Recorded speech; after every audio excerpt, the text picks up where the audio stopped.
सदाशिवसमारम्भां श्रीशङ्कराचार्यमध्यमाम् अस्मदाचार्यपर्यन्तां वन्दे गुरुपरम्पराम्। देयं सदा परिभवग्नमभीष्टदोहं तीर्थास्पदं शिवविरञ्चिनुतं शरण्यं विद्यार्थिहं प्रणतपालभवाब्धिपोतं वन्दे महापुरुषते चरणारविन्दं। सच्चिदानन्दरूपाय विश्वोत्पत्त्यादिहेतवे तापत्रयविनाशाय श्रीकृष्णाय वयं नुमः। आप सभी का स्वागत है आज की हमारी शास्त्र दिन की कक्षा में, जहां हम अध्ययन कर रहे हैं महाभारत। इसके पूर्व की जो कक्षा थी उसमें हमने अध्ययन किया कि इस समय महाभारत का जो युद्ध है वो प्रारंभ होने वाला है। उसके पूर्व जो व्यास जी हैं वो हमें दोनों पक्षों की सेनाओं के विषय में बताते हैं कि कौन के पास कितनी सेना है। हालांकि इसकी सूचना वो कई बार दे चुके हैं। उसके बाद जो दुर्योधन है उसकी जो 11 अक्षौहिणी सेना है उसके कौन कौन सेनापति हैं उन सबको नियुक्त करता है। उसके बाद भीष्म पितामह को मतलब प्रार्थना करके उनको प्रधान सेनापति बता देता है और साथ में ये भी बताता है कि सेनापति का क्या महत्व होता है। उसके बाद फिर जो है वो अपने एक जो उसका दूत है जिसका नाम है उलूक, जो कि शकुनी का पुत्र है, उसको कई तरह के संदेश देकर राजा युधिष्ठिर के पास भेजना चाह रहा है। और उस संदेश को हमने पढ़ा जो कि बड़ा ही उसमें उसने भयंकर भयंकर शब्दों का उपयोग किया है। अब जो उलूक है वो राजा युधिष्ठिर के पास जा रहा है। यहाँ से हम कक्षा आरंभ करेंगे। अच्छा, स्क्रीन शेयर नहीं कर पाते तो हमारा है 1 यानी 161वां अध्याय। पांडवों के शिविर में पहुंचकर उलूक का भरी सभा में दुर्योधन का संदेश सुनाना। संजयोवाच सेनानिवेशं संप्राप्तः कैतव्यः पांडवश्चः समागतः पांडवैः युधिष्ठिरमभाषत। अविज्ञो दूतवाक्यानं यथोक्तं ब्रुवतो मम दुर्योधनसमादेशं श्रुत्वा न क्रोद्धुमर्हसि। युधिष्ठिरोवाच उलूकनभयं तेऽस्ति ब्रूहि त्वं विगतज्वरः यन्मतं धार्तराष्ट्रस्य लुब्धस्य दीर्घदर्शिनः। संजय कहते हैं, राजन, तदनंतर जुआरी शकुनी का पुत्र उलूक पांडवों की छावनी में जाकर उनसे मिला और युधिष्ठिर से इस प्रकार बोला। राजन, आप दूत के वचनों का मर्म जानने वाले हैं। दुर्योधन ने जो संदेश दिया है उसे मैं ज्यों का त्यों दोहरा दूंगा। उसे सुनकर आपको मुझ पर क्रोध नहीं करना चाहिए। युधिष्ठिर ने कहा, उलूक, तुम्हें तनिक भी भय नहीं है। तुम निश्चिंत होकर लोभी और अदूरदर्शी दुर्योधन का अभिप्राय सुनाओ। संजय कहते हैं, अच्छा, ये संजय जो है वो धृतराष्ट्र जी को सब कथा बता रहे हैं कि क्या क्या हुआ। तब वहां बैठे हुए तेजस्वी महात्मा पांडवों, संजयों, मत्स्यों, यशस्वी श्री कृष्ण तथा पुत्रों सहित द्रुपद और विराट के समीप समस्त राजाओं के बीच में उलूक ने यह बात कही। उलूक बोला, महाराज युधिष्ठिर, महामना धृतराष्ट्र पुत्र दुर्योधन ने कौरव वीरों के समक्ष आपको यह संदेश कहलाया है, इसे सुनिए। तुम जुए में हारे और तुम्हारी पत्नी द्रौपदी को सभा में लाया गया। इस दशा में अपने को पुरुष मानने वाला प्रत्येक मनुष्य क्रोध कर सकता है। 12 वर्षों तक तुम राज्य से निर्वासित होकर वन में रहे और 1 वर्ष तक तुम्हें राजा विराट का दास बनकर रहना पड़ा। पांडुनंदन, तुम अपने अमरस को, राज्य के अपहरण को, वनवास को और द्रौपदी को दिए हुए क्लेशों को भी याद करके मर्द बनो। पांडुपुत्र, तुम्हारे भाई भीमसेन ने उस समय कुछ करने में असमर्थ होने के कारण जो दुर्वचन कहा था उसे याद करके वे आवें और यदि शक्ति हो तो दुशासन का रक्त पिए। लोहे के अस्त्र शस्त्रों को बाहर निकालकर उन्हें तैयार करने आदि का कार्य पूरा हो गया है। कुरुक्षेत्र की कीचड़ सूख गई है, मार्ग बराबर हो गया है और तुम्हारे अश्व भी खूब पले हुए हैं। अतः कल सवेरे से ही श्री कृष्ण के साथ आकर युद्ध करो। युद्ध क्षेत्र में भीष्म का सामना किए बिना ही तुम क्यों अपनी झूठी प्रशंसा करते हो? कुंती नंदन, जैसे कोई असक्त एवं मंद बुद्धि पुरुष गंधमादन पर्वत पर चढ़ने की इच्छा करे, उसी प्रकार तुम भी अपने बारे में बड़ी बड़ी बातें किया करते हो। बातें न बनाओ, पुरुष बनो, अर्थात पुरुषत्व का परिचय दो। पार्थ, अत्यंत दुर्जय वीर सूतपुत्र कर्ण बलवानों में श्रेष्ठ शल्य तथा युद्ध में सचीपति इंद्र के समान पराक्रमी महाबली द्रोण को युद्ध में जीते बिना तुम यहाँ राज्य कैसे लेना चाहते हो? आचार्य द्रोण ब्राह्मवेद और धनुर्वेद दोनों के पारंगत पंडित हैं।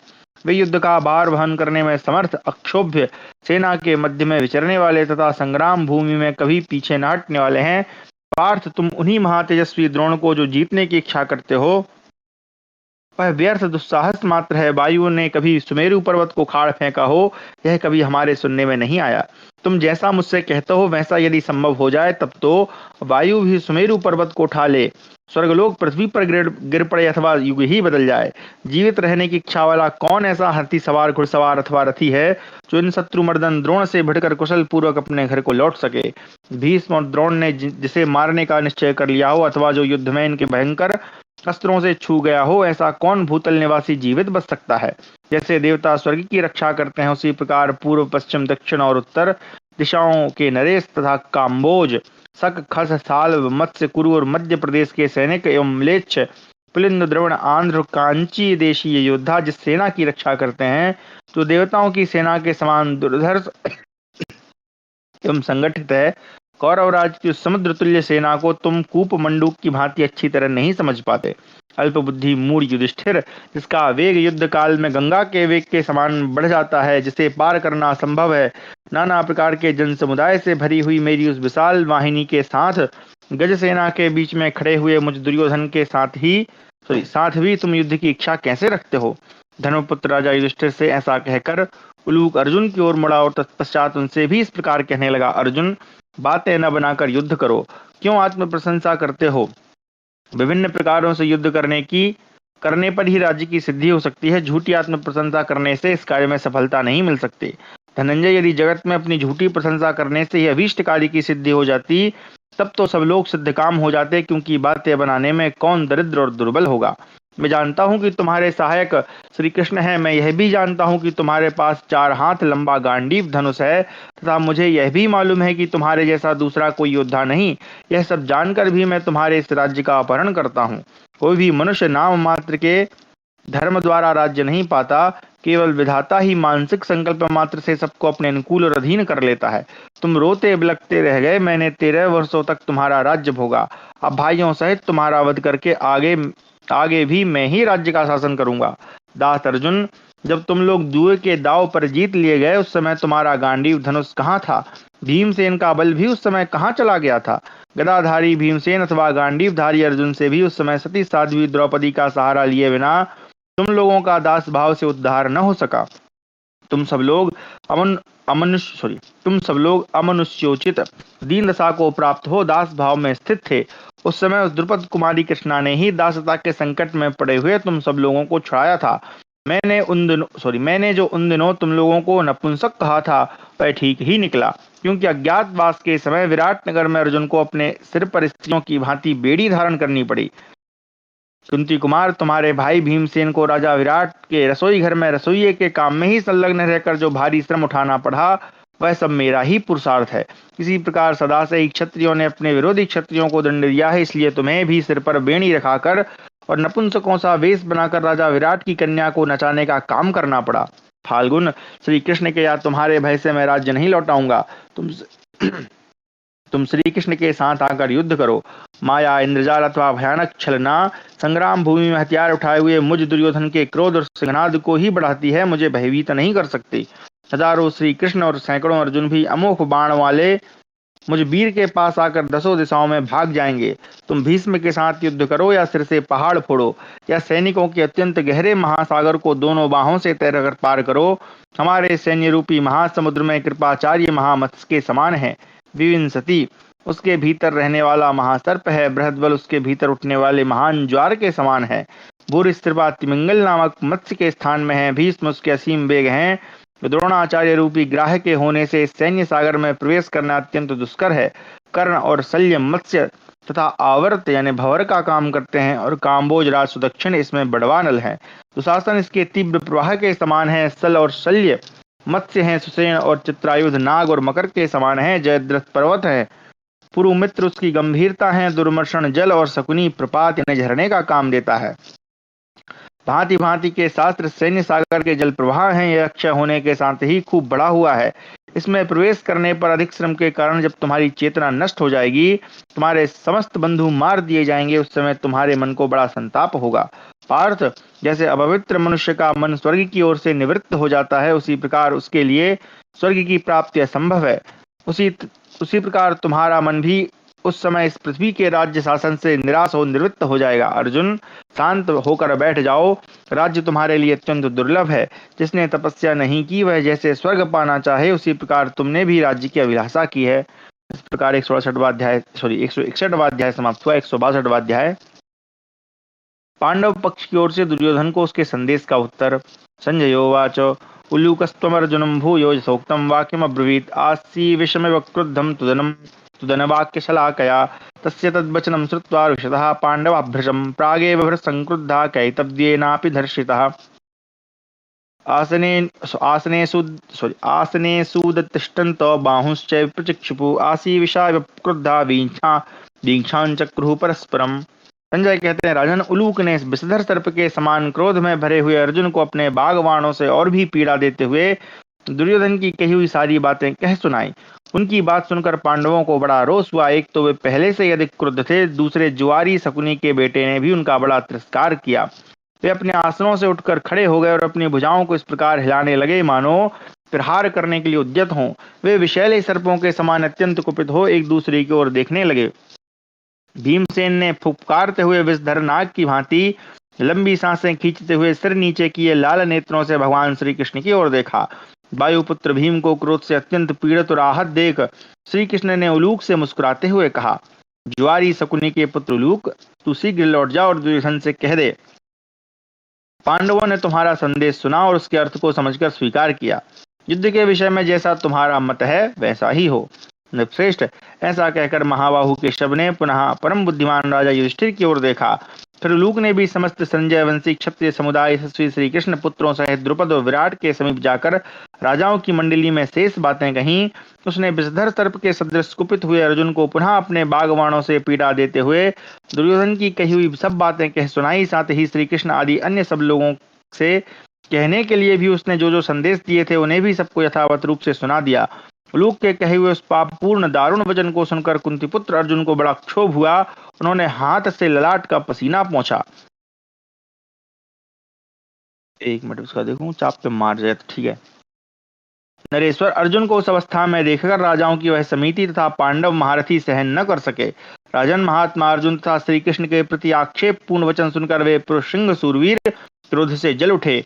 दृष्टद्युम्न, शिखंडी महारथी सात्विकी, 5 भाई कैकेय राजकुमार, राक्षस घटोत्कच, द्रौपदी के 5 पुत्र अभिमन्यु, राजा धृष्टकेतु, पराक्रमी भीमसेन तथा महारथी नकुल सहदेव, ये सब के सब क्रोध से आंखें लाल किए अपने आसनों से उछलकर खड़े हो गए और अंगद पारिहार्य यानी मोतियों के गुच्छे तथा केयूरों से विभूषित एवं लाल चंदन से चर्चित अपनी सुंदर भुजाओं को थामकर दांतों पर दांत रगड़ते हुए ओंठों के दोनों कोने चाटने लगे। उनकी आकृति और भाव को जानकर कुंती पुत्र वृकोदर बड़े वेग से उठे और क्रोध से जलते हुए के समान सहसा आंखें फाड़ फाड़ कर देखते, दांत कटकटाते और हाथ से हाथ रगड़ते हुए उलूक से इस प्रकार बोले, ओ मूर्ख, दुर्योधन ने तुझसे जो कुछ कहा वह तेरा वचन हमने सुन लिया। मानो हम असमर्थ हों और तू हमें प्रोत्साहन देने के निमित्त यह सब कुछ कह रहा हो। मूर्ख उलूक, अब तुम मेरी कही हुई दुसह बातें सुन और समस्त राजाओं की मंडली में सूत पुत्र कर्ण और अपने दुरात्मा पिता शकुनी के सामने दुर्योधन को सुना देना। दुराचारी दुर्योधन, हम लोगों ने सदा अपने बड़े भाई को प्रसन्न रखने की इच्छा से तेरे बहुत से अत्याचारों को चुपचाप सह लिया, परंतु तू इन बातों को अधिक महत्व नहीं दे रहा। बुद्धिमान धर्मराज ने कौरव कुल के हित की इच्छा से शांति चाहने वाले भगवान श्री कृष्ण को कौरवों के पास भेजा था, परंतु तू निश्चय ही काल से प्रेरित हो यमलोक जाना चाहता है, इसलिए संधि की बात नहीं मान सका। अच्छा, हमारे साथ युद्ध में चल, कल निश्चय ही युद्ध होगा। पापात्मन, मैंने भी जो तेरे और तेरे भाइयों के वध की प्रतिज्ञा की है वह उसी रूप में पूर्ण होगी। इस विषय में तुझे कोई अन्यथा विचार नहीं करना चाहिए। वरुणालय समुद्र शीघ्र ही अपनी सीमा का उल्लंघन कर जाए और पर्वत जीर्ण शीर्ण होकर बिखर जाएं, परंतु मेरी कही हुई बात झूठी नहीं हो सकती। दुर्बुद्धे, तेरी सहायता के लिए यमराज, कुबेर अथवा भगवान रुद्र ही क्यों ना आ जाएं, पांडव अपनी प्रतिज्ञा के अनुसार सब कुछ कार्य अवश्य करेंगे। मैं अपनी इच्छा के अनुसार दुशासन का रक्त अवश्य पीऊंगा। उस समय साक्षात भीष्म को भी आगे करके जो कोई भी क्षत्रिय क्रोधपूर्वक मेरे ऊपर धावा करेगा उसे उसी क्षण यमलोक पहुंचा दूंगा। मैंने क्षत्रियों की सभा में यह बात कही है जो अवश्य सत्य होगी, यह मैं अपनी सौगंध खाकर कहता हूँ। भीमसेन का वचन सुनकर सहदेव का भी अमर से जाग उठा। तब उन्होंने भी क्रोध से आंखें लाल करके यह बात कही, ओ पापी, मैं इन वीर सैनिकों की सभा में गर्वीले सूरवीर के योग्य वचन बोल रहा हूँ। तू इसे सुन ले और अपने पिता के पास जाकर सुना दे। यदि धृतराष्ट्र का तेरे साथ संबंध न होता तो कभी कौरवों के साथ हम लोगों की फूट नहीं होती। तू संपूर्ण जगत तथा धृतराष्ट्र कुल के विनाश के लिए पापाचारी मूर्तिमान वैर पुरुष होकर उत्पन्न हुआ है। तू अपने कुल का भी नाश करने वाला है। उलूक, तेरा पापात्मा पिता जन्म से ही हम लोगों के प्रति प्रतिदिन क्रूरता पूर्ण अहितकर बर्ताव करना चाहता है। इसलिए मैं शकुनी के देखते देखते सबसे पहले तेरा वध करके संपूर्ण धनुधरों के सामने शकुनी को भी मार डालूंगा और इस प्रकार अत्यंत दुर्गम शत्रुता से पार हो जाऊंगा। भीमसेन और सहदेव दोनों के वचन सुनकर अर्जुन ने भीमसेन से मुस्कुराते हुए कहा, आर्य भीम, जिनका आपके साथ बैर ठन गया वे घर में बैठकर सुख का अनुभव करने वाले मूर्ख कौरव काल के पास में बन गए, अर्थात उनका जीवन नहीं के बराबर है। पुरुषोत्तम, आपको इस उलूक से कोई कठोर बात नहीं कहनी चाहिए। बेचारे दूतों का क्या अपराध है? वे तो कही हुई बात का अनुवाद मात्र करने वाले हैं। भयंकर पराक्रमी भीमसेन से ऐसा कहकर महाबाहु अर्जुन ने धृष्टद्युम्न आदि वीर सुहृदों से कहा, बंधुओं, आप लोगों ने उस पापी दुर्योधन की बात सुनी है ना? इसमें उसके द्वारा विशेषता मेरी और भगवान श्री कृष्ण की निंदा की गई है। आप लोग हमारे हित की कामना रखते हैं, इसलिए इस निंदा को सुनकर कुपित हो उठे हैं। परंतु भगवान वासुदेव के प्रभाव और आप लोगों के प्रयत्न से मैं समस्त भूमंडल के संपूर्ण क्षत्रियों को भी कुछ नहीं गिनता हूँ। यदि आप लोगों की आज्ञा हो तो मैं इस बात का उत्तर उलूक को दे दूं, जिसे यह दुर्योधन को सुना देगा। अथवा आपकी सम्मति हो तो कल सवेरे सेना के मुहाने पर उसकी इन सेखी भरी बातों का ठीक ठीक उत्तर गांडीव धनुष द्वारा दे दूंगा, क्योंकि केवल बातों में उत्तर देने वाले तो नपुंसक होते हैं। अर्जुन की इस प्रवचन शैली से सभी श्रेष्ठ भूपाल आश्चर्यचकित हो उठे और वे सब के सब उनकी भूरी भूरी प्रशंसा करने लगे। तदनंतर धर्मराज ने उन समस्त राजाओं को उनकी अवस्था और प्रतिष्ठा के अनुसार अनुनय विनय करके शांत किया और दुर्योधन को जो देने योग्य संदेश था उसे इस प्रकार कहा, उलूक, कोई भी श्रेष्ठ राजा शांत रहकर अपनी अवज्ञा सहन नहीं कर सकता। मैंने तुम्हारी बात ध्यान देकर सुनी है, अब मैं तुम्हें उत्तर देता हूँ, उसे सुनो। भरत श्रेष्ठ जन्मेजय, इस प्रकार युधिष्ठिर ने उलूक से पहले मधुर वचन बोलकर फिर ओजस्वी शब्दों में उत्तर दिया। उलूक के मुख से पहले दुर्योधन के पूर्वोक्त संदेश को सुनकर भरत कुलभूषण युधिष्ठिर रोष से अत्यंत लाल हुए, नेत्रों द्वारा देखते हुए विषधर सर्प के समान उच्छ्वास लेने लगे। फिर दोनों होठों के कोनों को चाटते हुए वे श्री कृष्ण एवं भाइयों की ओर देखकर बोलने को प्रस्तुत हुए। वे अपनी विशाल भुजा उठा धूर्त ज्वारी शकुनी के पुत्र उलूक से मुस्कुराते हुए से बोले, ज्वारी शकुनी के पुत्र तात उलूक, तुम जाओ और वैर के मूर्तिमान स्वरूप उस कृतघ्न दुर्बुद्धि एवं कुलांगार दुर्योधन से इस प्रकार कहो, पापी दुर्योधन, तू पांडवों के साथ सदा कुटिल बर्ताव करता रहा है। पापात्मन, जो किसी से भयभीत न होकर अपने वचनों का पालन करता है और अपने ही बाहुबल से पराक्रम प्रकट करके शत्रुओं को युद्ध के लिए बुलाता है, वही पुरुष क्षत्रिय है। कुलाधम, तू पापी है। देख, क्षत्रिय होकर और हम लोगों को युद्ध के लिए बुलाकर ऐसे लोगों को आगे करके रणभूमि में न आना जो हमारे माननीय वृद्ध गुरुजन और स्नेहास्पद बालक हों। कुरुनंदन, तू अपने तथा भरणीय सेवक वर्ग के बल और पराक्रम का आश्रय लेकर ही कुंती के पुत्रों का युद्ध के लिए आवाहन कर सब प्रकार से क्षत्रियत्व का परिचय दे। जो स्वयं सामना करने में समर्थ होने के कारण दूसरों के पराक्रम का भरोसा करके शत्रुओं को युद्ध के लिए ललकारता है, यह कार्य उसकी नपुंसकता का ही सूचक है। तू तो दूसरों के ही बल से अपने आप को बहुत अधिक शक्तिशाली मानता है, परंतु ऐसा समर्थ होकर तुम्हारे सामने गर्जना कैसे कर रहा है?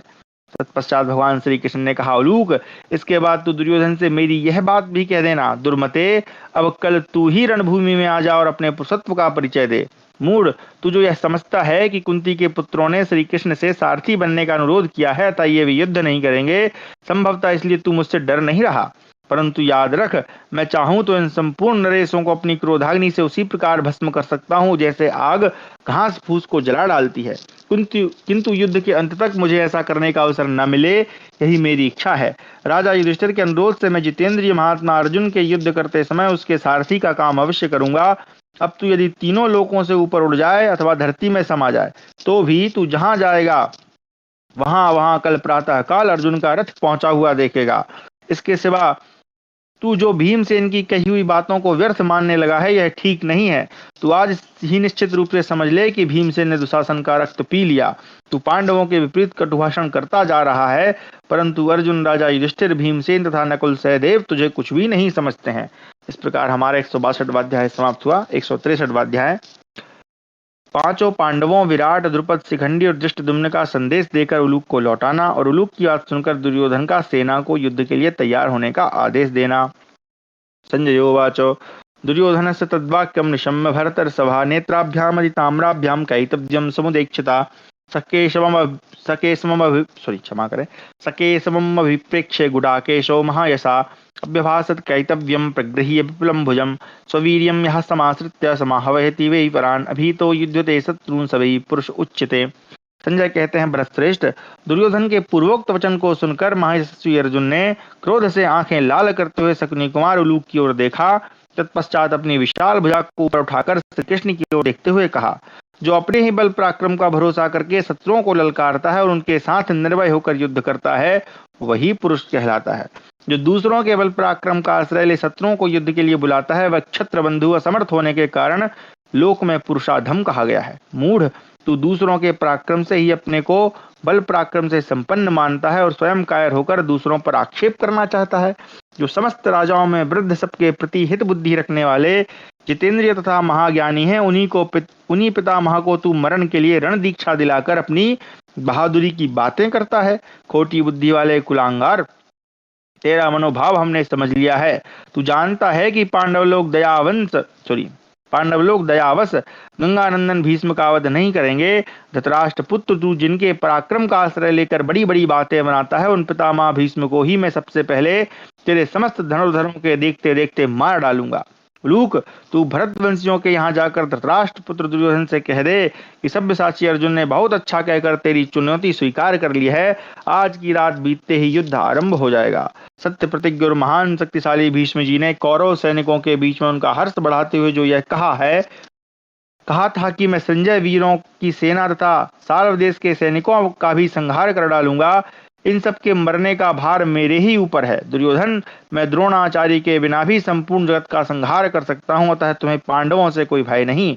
भीष्म के इस वचन से ही तूने अपने मन में यह धारणा बना ली कि राज्य मुझे ही प्राप्त होगा और पांडव भारी विपत्ति में पड़ जाएंगे। इसलिए तू घमंड में भरकर अपने ऊपर आए हुए वर्तमान संकट को नहीं देख पाता। अतः मैं सबसे पहले तेरे सेना समूह में प्रवेश करके कुरुकुल के वृद्ध पुरुष भीष्म का ही तेरी आंखों के सामने वध करूंगा। तू सूर्योदय के समय सेना को सुसज्जित करके ध्वज और रथ से संपन्न हो सबोर दृष्टि रखते हुए सत्य प्रतिज्ञ भीष्म जी की रक्षा कर। मैं तेरे सैनिकों के देखते देखते तेरे लिए आश्रय बने हुए भीष्म जी को बाणों द्वारा मारकर रथ से नीचे गिरा दूंगा। कल सवेरे पितामह को मेरे द्वारा चलाए हुए बाणों के समूह से व्याप्त देखकर दुर्योधन को अपनी बढ़ बढ़ कर कही हुई बातों का परिणाम ज्ञात होगा। सुयोधन, क्रोध में भरे हुए भीमसेन ने उस क्षुद्र विचार वाले अधर्मज्ञ, नित्य वैरी, पाप बुद्धि और क्रूर कर्मा तेरे भाई दुशासन के प्रति जो बात कही है, उस प्रतिज्ञा को तू शीघ्र ही सत्य ही देखेगा। दुर्योधन, तो अभिमान, दर्प, क्रोध, कटुभाषण, निष्ठुरता, अहंकार, आत्म प्रशंसा, क्रूरता, तीक्ष्णता, धर्म विद्वेष, अधर्म, अतिवाद, वृद्ध पुरुषों के अपमान तथा टेढ़ी आंखों से देखने का और अपने समस्त अन्याय एवं अत्याचारों का घोर फल शीघ्र ही देखेगा। मूढ़ नराधम, भगवान श्री कृष्ण के साथ मेरे कुपित होने पर तू किस कारण से जीवन तथा राज्य की आशा करता है? भीष्म, द्रोणाचार्य, सूत पुत्र कर्ण के मारे जाने पर तू अपने जीवन, राज्य तथा पुत्रों की रक्षा की ओर से निराश हो जाएगा। सुयोधन, तो अपने भाइयों और पुत्रों का मरण सुनकर भीमसेन के हाथ से स्वयं भी मारा जाकर अपने पापों को याद करेगा। शकुनी पुत्र, मैं दूसरी बार प्रतिज्ञा करना नहीं जानता, तो उससे सच्ची बात कहता हूं, यह सब कुछ सत्य होकर रहेगा। तत्पश्चात युधिष्ठिर ने भी धूर्त ज्वारी के पुत्र लूक से इस प्रकार कहा, वत्सलूक, तू दुर्योधन के पास जाकर मेरी यह बात कहना। सुयोधन, तुझे अपने आचरण के अनुसार ही मेरे आचरण को नहीं समझना चाहिए। मैं दोनों के वर्ताव का तथा सत्य और झूठ का भी अंतर समझता हूँ। मैं तो कीड़ों और चींटियों को भी कष्ट पहुंचाना नहीं चाहता, फिर अपने भाई बंधुओं तथा कुटुंबी जनों की वध की कामना किसी प्रकार भी कैसे कर सकता हूँ? तात, इसलिए मैंने पहले केवल 5 ही गांव मांगे थे। दुर्बुद्धे, मेरा ऐसा करने का यही उद्देश्य था कि किसी तरह तेरे ऊपर आया महान संकट न देखूं, परंतु तेरा मन लोभ और तृष्णा में डूबा हुआ है। तू मूर्खता के कारण अपनी झूठी प्रशंसा करता है और भगवान श्री कृष्ण के हितकारक वचन को नहीं मान रहा है।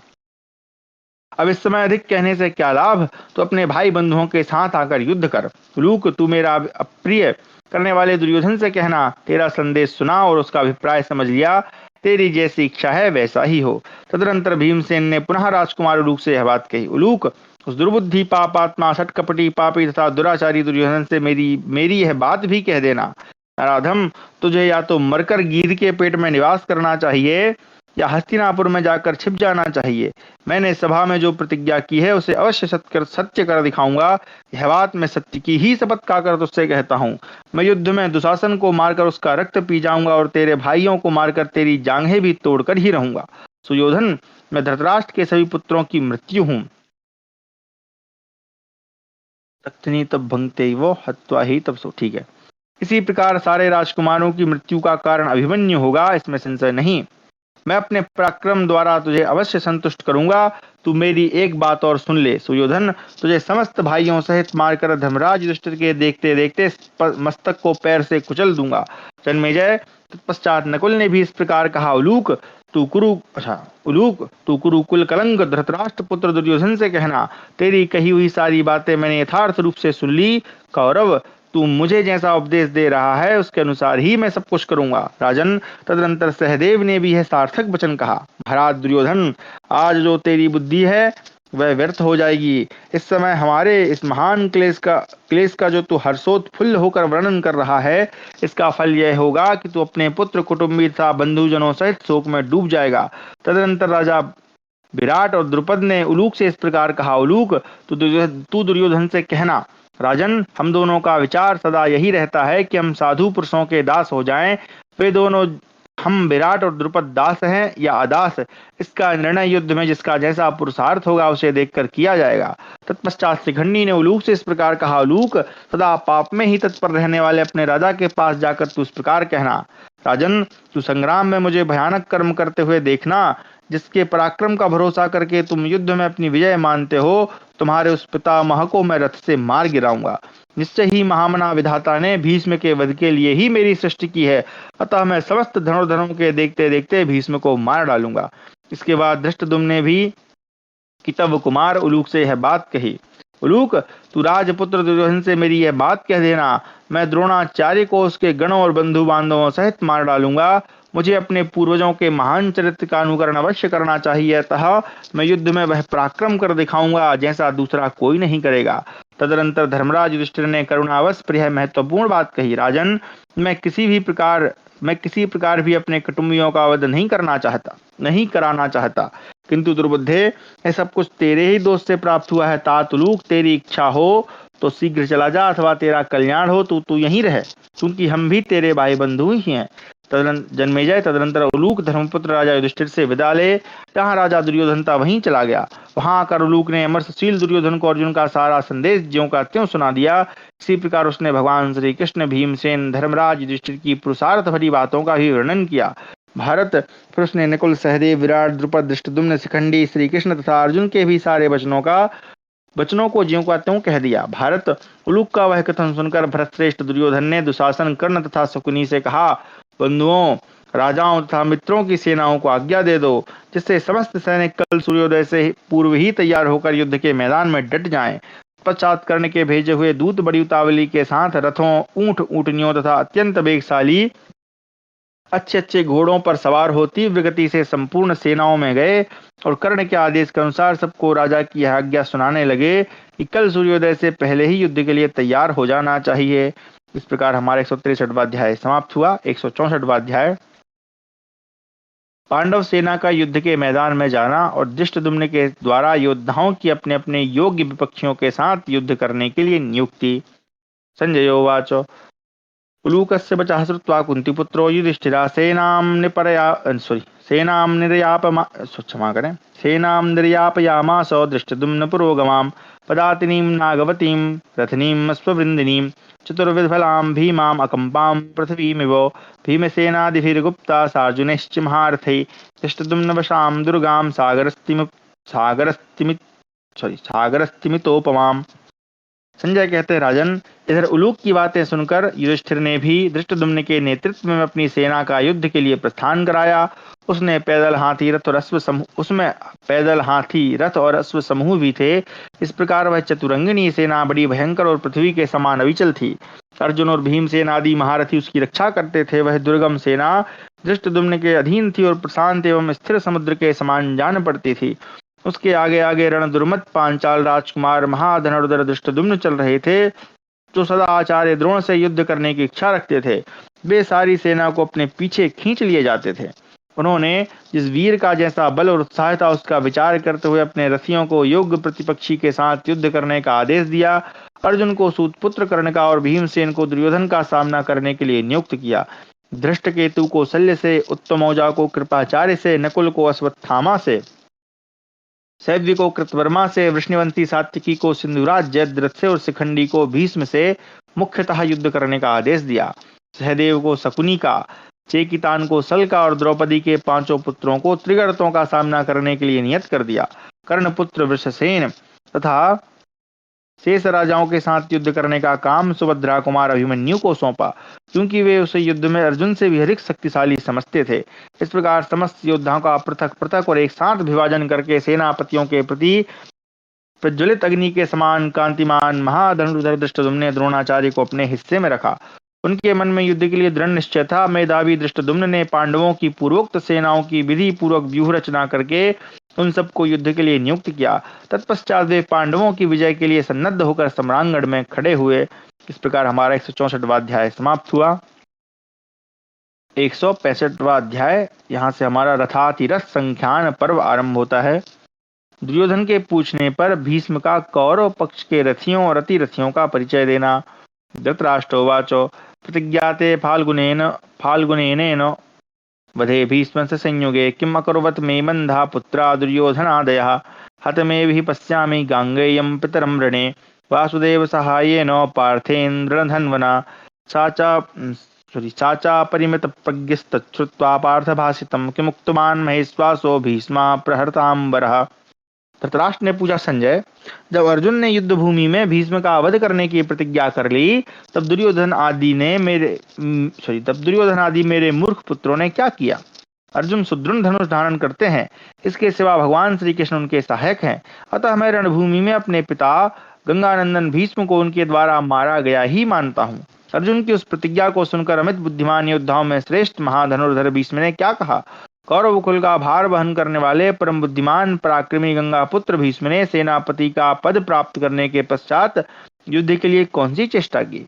वैशंपायन जी कहते हैं, जन्मेजय, तदनंतर संजय ने अमित तेजस्वी कुरुवृद्ध भीष्म से जैसा कहा था वह सब कुछ राजा धृतराष्ट्र को बताया। संजय बोले, नरेश्वर, सेनापति का पद प्राप्त करके शांतनु नंदन भीष्म ने दुर्योधन का हर्ष बढ़ाते हुए उससे यह बात कही, राजन, मैं हाथ में शक्ति धारण करने वाले देव सेनापति कुमार कार्तिकेय को नमस्कार करके अब तुम्हारी सेना का अधिपति होऊंगा, इसमें संशय नहीं है। मुझे सेना संबंधी प्रत्येक कर्म का ज्ञान है। मैं नाना प्रकार के व्यूहों के निर्माण में भी कुशल हूँ। तुम्हारी सेना में जो वेतन भोगी अथवा वेतन न लेने वाले मित्र सेना के सैनिक हैं, उन सबसे यथायोग्य काम करा लेने की कला भी मुझे ज्ञात है। महाराज, मैं युद्ध के लिए यात्रा करने, युद्ध करने तथा विपक्षी के चलाए हुए अस्त्रों का प्रतिकार करने के विषय में जैसा बृहस्पति जानते हैं, उसी प्रकार संपूर्ण आवश्यक बातों की विशेष जानकारी रखता हूँ। मुझे देवता, गंधर्व और मनुष्य तीनों की व्यूह रचना का ज्ञान है। उनके द्वारा मैं पांडवों को मोहित कर दूंगा, अतः तुम्हारी मानसिक चिंता दूर हो जानी चाहिए। राजन, मैं तुम्हारी सेना की रक्षा करता हुआ शास्त्रीय विधान के अनुसार यथार्थ रूप से पांडवों के साथ युद्ध करूंगा, अतः तुम्हारी मानसिक चिंता दूर हो जाए। दुर्योधन बोला, महाबाहु गंगानंदन, मैं आपसे सत्य कहता हूँ, मुझे संपूर्ण देवताओं और असुरों से भी कभी भय नहीं होता है। फिर जब आप जैसे दुर्धर्ष वीर हमारे सेनापति के पद पर स्थित हैं तथा युद्ध का अभिनंदन करने वाले पुरुषसिंह द्रोणाचार्य जैसे योद्धा मेरे लिए युद्ध भूमि में उपस्थित हैं, तब तो मुझे भय हो ही कैसे सकता है। पुरुषश्रेष्ठ, जब आप दोनों पुरुष प्रवर वीर मेरी विजय के लिए यहाँ खड़े हैं, तब तो अवश्य ही मेरे लिए देवताओं का राज्य भी दुर्लभ नहीं है। कुरुनंदन, आप शत्रुओं के तथा अपने पक्ष के रथियों और अतिरथियों की संख्या को पूर्ण रूप से जानते हैं, अतः मैं भी आपसे इस विषय की जानकारी प्राप्त करना चाहता हूँ, क्योंकि पितामह शत्रु पक्ष तथा अपना पक्ष सभी की बातों के ज्ञान में निपुण है। अतः मैं इन सब राजाओं के साथ आपके मुंह से इस विषय को सुनना चाहता हूँ। भीष्म बोले, राजेंद्र, गांधारी नंदन, तो अपनी सेना के रथियों की संख्या श्रवण करो। भूपाल, तुम्हारी सेना में जो रथी और अतिरथी हैं, उन सबका वर्णन करता हूँ। तुम्हारी सेना में रथियों की संख्या अनेक सहस्त्र लक्ष और अर्बुदों करोड़ों तक पहुंच जाती है, तथापि उनमें जो प्रधान प्रधान है उनके नाम मुझसे सुनो। सबसे पहले अपने दुशासन आदि 100 सहोदर भाइयों के साथ तुम ही बहुत बड़े उदार रथी हो। तुम सब अस्त्र विद्या के ज्ञाता तथा छेदन वेदन में कुशल हो। रथ पर और हाथी की पीठ पर बैठकर भी युद्ध कर सकते हो। गदा प्रास तथा ढाल तलवार के प्रयोग में भी कुशल हो। तुम लोग रथ के संचालन और अस्त्रों के प्रहार में भी निपुण हो। अस्त्र विद्या के ज्ञाता तथा भार उठाने में भी समर्थ हो। धनुष बाण की विद्या में तुम लोग द्रोणाचार्य और कृपाचार्य के सुयोग्य शिष्य हो। धृतराष्ट्र के सभी मनस्वी पुत्र पांडवों के साथ बैर बांधे हुए हैं, अतः युद्ध में उन्मत्त होकर लड़ने वाले पांचाल योद्धाओं को ये समर भूमि में मार डालेंगे। भरतश्रेष्ठ, मैं तो तुम्हारी संपूर्ण सेना का प्रधान सेनापति ही हूँ, अतः पांडवों को कष्ट देकर शत्रु सेना के सैनिकों का संहार करूंगा। मैं अपने मुंह से अपने ही गुणों का बखान करना उचित नहीं समझता, तुम तो मुझे जानते ही हो। शस्त्रधारियों में श्रेष्ठ भोजवंशी कृतवर्मा तुम्हारे दल में अतिरथी वीर हैं। वे युद्ध में तुम्हारे अभिष्ट अर्थ की सिद्धि करेंगे, इसमें संशय नहीं। बड़े बड़े शस्त्रवेत्ता भी इन्हें परास्त नहीं कर सकते। इनके आयुध अत्यंत दृढ़ हैं और ये दूर के लक्ष्य को भी मार गिराने में समर्थ हैं। जैसे देवराज इंद्र दानवों का संहार करते हैं, उसी प्रकार ये भी पांडवों की सेना का विनाश करेंगे। महाधनुर्धर मद्राज शल्य को भी मैं अतिरथी मानता हूँ, जो प्रत्येक युद्ध में सदा भगवान श्री कृष्ण के साथ स्पर्धा रखते हैं। वे अपने सगे भांजों नकुल सहदेव को छोड़कर अन्य सभी पांडव महारथियों से समर भूमि में युद्ध करेंगे। तुम्हारी सेना के वीर शिरोमणि शल्य को मैं अतिरथी ही समझता हूँ। ये समुद्र की लहरों के समान अपने बाणों द्वारा शत्रु पक्ष के सैनिकों को डुबाते हुए से युद्ध करेंगे। सोमदत्त के एक पुत्र महाधनुर्धर भूरिश्रभावी अस्त्र विद्या के पंडित हैं और तुम्हारे हितैषी सुहृद हैं। ये रथियों के यूथपतियों के भी यूथपति हैं, अतः तुम्हारे शत्रुओं की सेना का महान संहार करेंगे। महाराज, सिंधुराज जयद्रथ को मैं 2 रथियों के बराबर समझता हूँ। ये बड़े पराक्रमी तथा रथी योद्धाओं में श्रेष्ठ हैं। राजन, ये भी सम्रांगण में पांडवों के साथ युद्ध करेंगे। नरेश्वर, द्रौपदी हरण के समय पांडवों ने इन्हें बहुत कष्ट पहुंचाया था। उस महान क्लेश को याद करके शत्रुवीरों का नाश करने वाले जयद्रथ अवश्य युद्ध करेंगे। राजन, उस समय इन्होंने कठोर तपस्या करके युद्ध में पांडवों से मुठभेड़ कर सकने का अत्यंत दुर्लभ वर प्राप्त किया था। तात ये रथियों में श्रेष्ठ जयद्रथ युद्ध में उस पुराने वैर को याद करके अपने सुदत्यज प्राणों की भी बाजी लगाकर पांडवों के साथ संग्राम करेंगे। इस प्रकार हमारा 165वां अध्याय समाप्त हुआ। 166वां अध्याय कौरव पक्ष के रथियों का परिचय। भीष्मोवाच सुदक्षिणस्तु काम्बोजो रथ एक गुणो मतः तावार्थ सिद्धिमाकांक्षन् योत्स्यते समरे परहि एतस्य रथशृङ्गस्य तवार्थे राजसत्तमः पराक्रमं यथेन्द्रस्य द्रक्ष्यन्ति कुरवो यदि एतस्य रथवंशे हि तिग्मवेगप्रहारिणः काम्बोजानां महाराज शलभानां विवायतिः। भीष्म ने कहा, राजन, काम्बोज देश के राजा सुदक्षिण एक रथी माने गए हैं। ये तुम्हारे कार्य की सिद्धि चाहते हुए सम्रांगण में शत्रुओं के साथ युद्ध करेंगे। जब श्रेष्ठ रथियों में सिंह के समान पराक्रमी ये काम्बोज राज तुम्हारे युद्ध में इंद्र के समान पराक्रम प्रकट करेंगे और समस्त कौरव इन्हें इनके पराक्रम को देखेंगे। महाराज, प्रचंड वेग से प्रहार करने वाले इन काम्बोज नरेश के रथियों के समुदाय में काम्बोज देशीय सैनिकों की श्रेणी टिड्डियों के दल सी दृष्टिगोचर होती है। माहिष्मतिपुरी के निवासी राजा नील भी तुम्हारे दल के एक रथी हैं। इन्होंने नीले रंग का कवच पहन रखा है। ये अपने रथ समूह द्वारा शत्रुओं का संहार कर डालेंगे। कुरुनंदन, पूर्व काल में सहदेव के साथ इनकी शत्रुता हो गई थी। राजन, ये सदा तुम्हारे शत्रुओं के साथ युद्ध करेंगे। अवंती देश के दोनों वीर राजकुमार विंद और अनुविंद श्रेष्ठ रथी माने गए हैं। तात वे युद्ध कला के पंडित तथा सुदृढ़ बल पराक्रम से संपन्न हैं। ये दोनों पुरुषंग अपने हाथ से छूटे हुए गदा, प्रास, खड्ग, नारा तथा तोमरों द्वारा शत्रु सेना को दग्ध कर डालेंगे। महाराज, जैसे 2 यूथपति गजराज हाथियों के झुंड में खेल सा करते हुए विचरते हैं, उसी प्रकार युद्ध की अभिलाषा रखने वाले विंद और अनुविंद सम्रांगण में यमराज के समान विचरण करते हैं। त्रिगर्त देशीय पांचों भ्राताओं को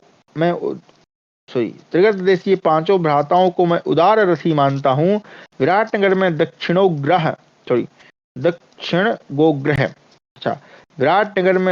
गोग्रह के युद्ध के समय 4 पांडवों के साथ इनका बैर बढ़ गया था।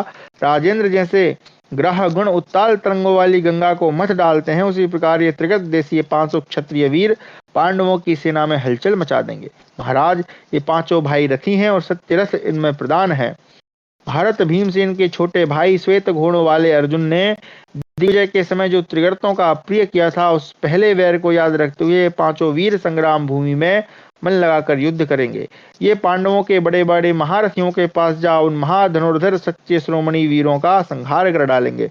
तुम्हारा पुत्र लक्ष्मण और दुशासन का पुत्र ये दोनों पुरुषंग युद्ध से पलायन करने वाले नहीं हैं। अच्छा, इसके पुत्र का नाम लक्ष्मण था। ये दोनों तरुण और सुकुमार राजपुत्र बड़े वेगशाली हैं, अब अनेक युद्धों के विशेषज्ञ हैं और सब प्रकार के सेना नायक होने योग्य हैं। कुरुश्रेष्ठ, ये दोनों वीर रथी तो हैं ही, रथियों में श्रेष्ठ भी हैं। ये क्षत्रिय धर्म में तत्पर होकर युद्ध में महान पराक्रम करेंगे। महाराज, नरश्रेष्ठ अपनी सेना में दंडधार भी एक रथी हैं, जो तुम्हारे लिए संग्राम में अपनी सेना से सुरक्षित होकर लड़ेंगे। तात महान वेग और पराक्रम से संपन्न कौशल देश के राजा बृहदबल भी मेरी दृष्टि में एक रथी हैं और रथियों में इनका स्थान बहुत ऊंचा है। ये धृतराष्ट्र पुत्रों के हित में तत्पर हो भयंकर अस्त्र शस्त्र तथा महान धनुष धारण किए अपने बंधुओं का हर्ष बढ़ाते हुए सम्रांगण में बड़े उत्साह से युद्ध करेंगे। राजन, शरदवान के पुत्र कृपाचार्य तो रथ यूथपतियों के भी यूथपति हैं। ये अपने प्यारे प्राणों की परवाह न करके तुम्हारे शत्रुओं को जला डालेंगे। गौतम वंशी महर्षि आचार्य शरदवान के पुत्र कृपाचार्य कार्तिकेय की भांति सरकंडों से उत्पन्न हुए हैं और उन्हीं की भांति अजेय भी हैं। साथ ये नाना प्रकार के अस्त्र शस्त्र एवं धनुष धारण करने वाली बहुत सी सेनाओं को अग्नि के समान दग्ध करते हुए समर भूमि में विचरण करेंगे। इस प्रकार हमारा 166वां अध्याय समाप्त हुआ। 167वां अध्याय कौरव पक्ष के रथी, महारथी और अतिरथियों का वर्णन। भीष्मोवाचो शकुनि मातुलस्ते सौ रथ एको नराधिपा प्रयुज्य पांडवैः वैरं योत्सितेनात्र संशया एतस्य सेनां दुर्धर्षा समरे प्रतियायिनः विकृतायुध भूयिष्ठा वायुवेग समाजवे द्रोणपुत्रो महेश्वासा सर्वानेवातिधन्विनः समरे चित्रयोधी च दृणाश्च महारथा। भीष्म ने कहा, नरेश्वर, यह तुम्हारा मामा शकुनि भी एक रथी है। यह पांडवों से बैर बांधकर युद्ध करेगा, इसमें संशय नहीं है। युद्ध में डटकर शत्रुओं का सामना करने वाले इस शकुनि की सेना दुर्धर्ष है। इसका वेग वायु के समान है। यह विविध आकार वाले अनेक आयुधों से विभूषित है। महाधनुर्धर द्रोणपुत्र अश्वत्थामा तो सभी धनुर्धरों से बढ़कर है। वह युद्ध में विचित्र ढंग से शत्रुओं का सामना करने वाला है। सुदृढ़ अस्त्रों से संपन्न तथा महारथी है। महाराज, गांडीवधारी अर्जुन की भांति इसके धनुष से एक साथ छूटे हुए बहुत से बाण भी परस्पर सटे हुए ही लक्ष्य तक पहुंचते हैं। रथियों में श्रेष्ठ इस वीर पुरुष के महत्व की गणना नहीं की जा सकती है। महारथी चाहे तो तीनों लोकों को दग्ध कर सकता है। इसमें क्रोध है, तेज है और आश्रमवासी महर्षियों के योग्य तपस्या भी संचित है। इसकी बुद्धि उदार है। द्रोणाचार्य ने संपूर्ण दिव्यास्त्रों का ज्ञान देकर इस पर महान अनुग्रह किया है। किंतु भरतश्रेष्ठ, नृप शिरोमणे, इसमें एक ही बहुत बड़ा दोष है, जिसे मैं इसे ना तो अतिरथी मानता हूं न रथी ही। इस ब्राह्मण को अपना जीवन बहुत प्रिय है, अतः यह सदा दीर्घायु बना रहना चाहता है। यही इसका दोष है, अन्यथा दोनों सेनाओं में इसके समान शक्तिशाली कोई नहीं है। यह एकमात्र रथ का सहारा लेकर देवताओं की सेना का भी संहार कर सकता है। इसका शरीर हृष्ट पुष्ट एवं विशाल है। यह अपनी ताली की आवाज से पर्वतों को भी विदीर्ण कर सकता है। इस वीर में असंख्य गुण है। यह प्रहार करने में कुशल और भयंकर तेज से संपन्न है, अतः दंडधारी काल के समान असह्य होकर युद्ध भूमि में विचरण करेगा। क्रोध में है, प्रलय काल के अग्नि के समान जाना पड़ता है। इसकी ग्रीवा सिंह के समान है। यह महातेजस्वी अश्वत्थामा महाभारत युद्ध के शेष भाग का समन करेगा। अश्वत्थामा के पिता द्रोणाचार्य महान तेजस्वी हैं। ये बूढ़े होने पर भी नवयुवकों से अच्छे हैं। इस युद्ध में अपना महान पराक्रम प्रकट करेंगे, इसमें मुझे संशय नहीं। समर भूमि में डटे हुए द्रोणाचार्य अग्नि के समान हैं। अस्त्र वेग रूपी वायु का सहारा पाकर ये उद्दीप्त होंगे और सेना रूपी घास फूस तथा ईंधनों को पाकर प्रज्वलित हो उठेंगे। इस प्रकार ये प्रज्वलित होकर पांडुपुत्र युधिष्ठिर की सेनाओं को जलाकर भस्म कर डालेंगे। ये नरश्रेष्ठ भरद्वाज नंदन रथ यूथपतियों के समुदाय के भी यूथपति हैं। ये तुम्हारे हित के लिए तीव्र पराक्रम प्रकट करेंगे। संपूर्ण मूर्धाभिषिक्त राजाओं की ये आचार्य एवं वृद्ध गुरु हैं। ये संजय वंशी क्षत्रियों का विनाश कर डालेंगे, परंतु अर्जुन इन्हें बहुत प्रिय है। महाधनुर्धर द्रोणाचार्य का समुज्वल आचार्य भाव अर्जुन के गुणों द्वारा जीत लिया गया है। उसका स्मरण करके ये अनायास ही महान कर्म करने वाले कुंतीपुत्र अर्जुन को कदापि नहीं मारेंगे। वीर, आचार्य द्रोण और अर्जुन के गुणों का विस्तार पूर्वक उल्लेख करते हुए सदा उनकी प्रशंसा करते हैं और उन्हें पुत्र से भी अधिक प्रिय मानते हैं। प्रतापी द्रोणाचार्य एकमात्र रथ का ही आश्रय रे रणभूमि में एकत्र एवं एकीभूत हुए संपूर्ण देवताओं, गंधर्वों और मनुष्यों को अपने दिव्यास्त्रों द्वारा नष्ट कर सकते हैं। राजन, तुम्हारी सेना में जो नृपश्रेष्ठ पौरव हैं, वे मेरे मत में रथियों में उदार महारथी हैं। वे विपक्ष के वीर रथियों को पीड़ा देने में समर्थ हैं। राजा पौरव अपनी विशाल सेना के द्वारा शत्रुवाहिनी को संतप्त करते हुए पांचालों को उसी प्रकार भस्म कर डालेंगे जैसे आग घास फूस को। राजन, राजकुमार बृहस्पति भी एक रथी हैं। संसार में उनकी सच्ची कीर्ति का विस्तार हुआ है। वे तुम्हारे शत्रुओं की सेना में काल के समान विचरेंगे। राजेंद्र, उनके सैनिक विचित्र कवच और अस्त्र शस्त्र धारण करके तुम्हारे शत्रुओं का संहार करते हुए समर भूमि में विचरण करेंगे। कर्ण का पुत्र वृषसेन भी तुम्हारी सेना का एक श्रेष्ठ रथी है। इसे महारथी भी कह सकते हैं। बलवानों में श्रेष्ठ वृषसेन तुम्हारे वैरियों की विशाल वाहिनी को भस्म कर डालेगा। राजन, अरे कहाँ गया? राजन, शत्रुवीरों का संहार करने वाले मधुवंशी महातेजस्वी जलसंध तुम्हारी सेनाओं में श्रेष्ठ रथी हैं। ये तुम्हारे लिए युद्ध में अपने प्राण तक दे डालेंगे। महाबाहु जलसंध रथ अथवा हाथी की पीठ पर बैठकर युद्ध करने में कुशल हैं। ये संग्राम में शत्रु सेना का संहार करते हुए लड़ेंगे। महाराज नृपश्रेष्ठ, ये मेरे मत में रथी ही हैं। इस महायुद्ध में तुम्हारे लिए अपनी सेना सहित प्राण त्याग करेंगे। राजन, ये सम्रांगण में महान पराक्रम प्रकट करते हुए विचित्र ढंग से युद्ध करने हैं। ये तुम्हारे शत्रुओं के साथ निर्भय होकर युद्ध करेंगे। बालीक अतिरथी वीर हैं, युद्ध से कभी पीछे नहीं हटते। राजन, मैं समर भूमि में इन्हें यमराज के समान सूरवीर मानता हूँ। ये रण क्षेत्र में पहुंचकर किसी तरह पीछे पैर नहीं हटा सकते। राजन, ये वायु के समान वेग से रणभूमि में शत्रुओं को मारेंगे। महाराज, रथारूढ़ हो युद्ध में अद्भुत पराक्रम दिखाने और शत्रु पक्ष के रथियों को मार भगाने वाले तुम्हारे सेनापति सत्यवान भी महारथी हैं। युद्ध देखकर इनके मन में किसी भी प्रकार भय एवं दुख नहीं होता। ये रथ के मार्ग में खड़े हुए शत्रुओं पर हंसते हंसते कूद पड़ते हैं। पुरुष से सत्यवान शत्रुओं पर महान पराक्रम दिखाते हैं। युद्ध में तुम्हारे लिए श्रेष्ठ पुरुषों के योग्य महान कर्म करेंगे। क्रूर कर्मा राक्षस राज अलम्बुस भी महारथी हैं। राजन, यह पहले के वैर को याद करके शत्रुओं का संहार करेगा। मायावी बैर भाव को दृढ़ता पूर्वक सुरक्षित रखने वाला तथा समस्त राक्षस सैनिकों में श्रेष्ठ रथी यह अलम्बुस संग्राम भूमि में निर्भय होकर विचरेगा। प्राग ज्योतिषपुर के राजा भगदत्त बड़े वीर और प्रतापी हैं। हाथ में अंकुश लेकर हाथियों को काबू में रखने वाले वीरों में इनका स्थान सबसे ऊंचा है। ये रथ युद्ध में भी कुशल हैं। राजन, पहले इनके साथ गांडीवधारी अर्जुन का युद्ध हुआ था। उस संग्राम में दोनों अपनी अपनी विजय चाहते हुए बहुत दिनों तक लड़ते रहे। गांधारी कुमार, कुछ दिनों बाद भगदत्त ने अपने सखा इंद्र का सम्मान करते हुए महात्मा पांडुनंदन अर्जुन के साथ संधि कर ली थी। राजा भगदत्त हाथी की पीठ पर बैठकर युद्ध करने में अत्यंत कुशल हैं। ये ऐरावत पर बैठे हुए देवराज इंद्र के समान संग्राम में तुम्हारे शत्रुओं के साथ युद्ध करेंगे। इस प्रकार हमारा 167वां अध्याय समाप्त हुआ। कक्षा को आज यहीं विराम देते हैं। हमें एक छोटा सा काम है, इसलिए जल्दी जाना पड़ेगा। क्षमा चाहते हैं। कल फिर हम इसके आगे पढ़ेंगे। कौरव पक्ष के रथियों और अतिरथियों का वर्णन